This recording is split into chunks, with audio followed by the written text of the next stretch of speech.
দেশের অন্যতম প্রধান রাজনৈতিক দল বিএনপির যে কোনো ক্রান্তিলগ্নে একটি অবিচল মুখ অ্যাডভোকেট রুহুল কবির রিজভী।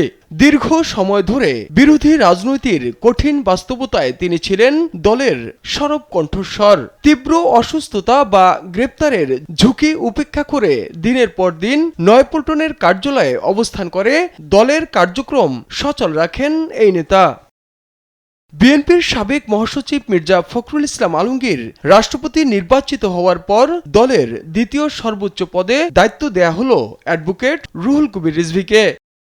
দেশ টিভিকে দেয়া একান্ত সাক্ষাৎকারে তিনি জানান, বর্তমান পরিবর্তিত রাজনৈতিক প্রেক্ষাপটে দাঁড়িয়ে তার সামনে এখন মূল লক্ষ্য দলকে কেন্দ্র থেকে প্রান্ত পর্যন্ত আরও সুসংগঠিত করা। যে পদেই থাকি না কেন, আমি সেই পদ নিয়েই তো আমার একটা পরিকল্পনা আমার থাকতে পারে, সাংগঠনিক পরিকল্পনা থাকতে পারে, তারপরে আমার জাতীয় একটা পরিকল্পনা বা ভাবনা থাকতে পারে। আমি দেশকে এইভাবে দেখতে চাই, আমি আমার পরামর্শগুলো এইভাবে দিতে চাই পার্টি ফোরামের মধ্যে। সাংগঠনিক কর্মকাণ্ডগুলো অব্যাহত আছে। আপনি জানেন যে প্রতি সপ্তাহে প্রধানমন্ত্রী এবং আমাদের বিএনপির চেয়ারম্যান তিনি বিভিন্ন জেলার সাথে বসছেন, এমনকি তৃণমূলের সাথে বসছেন। তিনি জানান, এরই মধ্যে সারা দেশে মেয়াদ উত্তীর্ণ কমিটিগুলো পুনর্গঠন এবং নিষ্ক্রিয় ইউনিটগুলোকে সক্রিয় করার কাজ শুরু হয়েছে। সামনে এটি আরও ত্বরান্বিত করা হবে।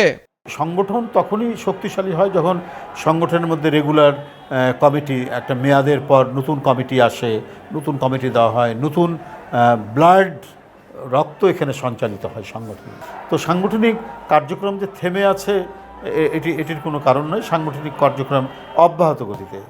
শুধু দলকে সুসংগঠিত করাই নয়, তারেক রহমানের সরকারের নানা উন্নয়নমূলক কর্মকাণ্ডে সহযোগিতা অব্যাহত রাখার কথাও জানান রুহুল কবির রিজভী।